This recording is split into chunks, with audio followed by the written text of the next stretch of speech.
Premier Doug Ford says a group of masked suspects attempted to steal a vehicle from his Etobicoke home this morning. He talked about what happened while calling for bail reform, and he was pretty passionate. CP24's Sija Liu joins us live with more on the Premier's remarks. Sija. Lena, that's right. Premier Doug Ford, very passionate. He went on a 4-minute rant talking about the changes he would like to see to the bail system. And he provided his own example after he was a victim of an attempted car robbery at his home last night. 4 people have since been arrested, including 2 teenagers. Here's more from Premier Ford on what happened at his home last night, as well as his concerns with the bail system. 4 thugs come racing down my street, masks on, ready to take the car out of the driveway. Surprise, surprise, at 12:30, the 2 police cars are there. The chase is on. So they chase him. One guy runs out, takes off. They capture him, and they catch these other guys. But just imagine all the unfortunate people that don't have security there at their house with masks on, and they had all the tools ready to break in and everything, and guess what's going to happen? They're going to be back out. Why don't you guys come over for a barbecue tonight? I'll take care of you better than the police. And thank God the police got you and I never did. Anyways, that's my rant. I'm sick and tired of the weak justice system. And for more commentary on this, I'm joined live by Shakir, Rahim, the director of the Criminal Justice Program at the Canadian Civil Liberties Association. It's great to have you on today. Now, we just heard a snippet of Doug Ford's 4-minute rant on the bail system. He called it broken. He called the judges weak. What do you make out of his comments? Well, the first thing I would say is that we have the presumption of innocence in this country. Yesterday, the Premier referred to the individuals arrested in the Peel drug operation as criminals.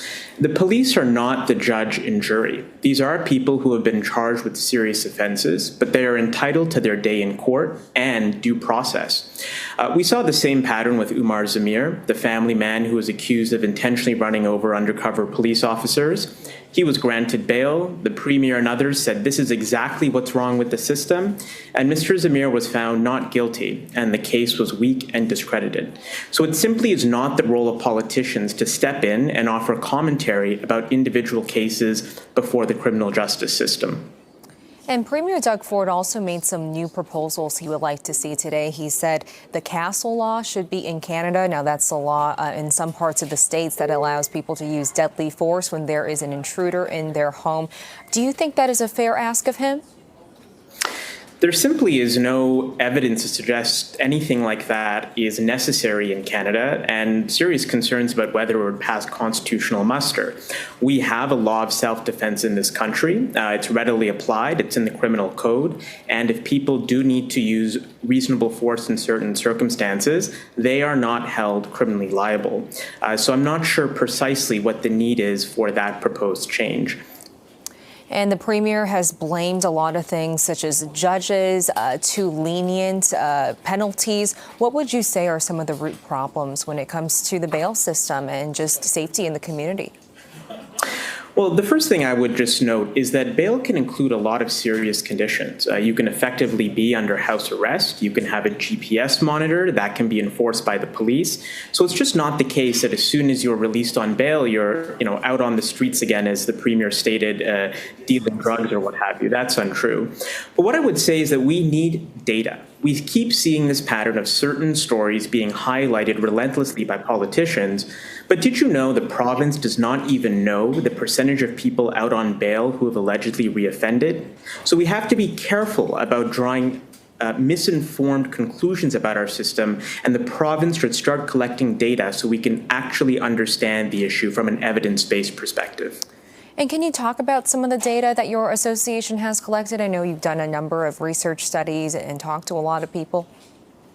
Certainly. What we have seen, in fact, is that bail is actually the hardest to attain in history in Canada. The number of people in pretrial detention in Ontario prisons is around 80%. That's up from around 30% when this information first started to be tracked in the 1980s. So If anything, we see a system where jails are overcrowded because of bail denials, where people are waiting for their bail hearing to occur because there's not enough legal resources or court resources. So better funding for the system, the criminal justice system, is absolutely part of the solution to this issue. Yeah, some really interesting points. Shakir, Rahim with the Canadian Civil Liberties Association, thanks so much for your time today and your commentary. Thank you for having me. And again, Premier Doug Ford went on that long rant, and Lena, one last thing he said is that he is going to be all over Prime Minister Mark Carney until he makes some meaningful changes to bail reform. That conversation continues as Sija Liu reporting live from our newsroom. Thanks so much for this, Sija.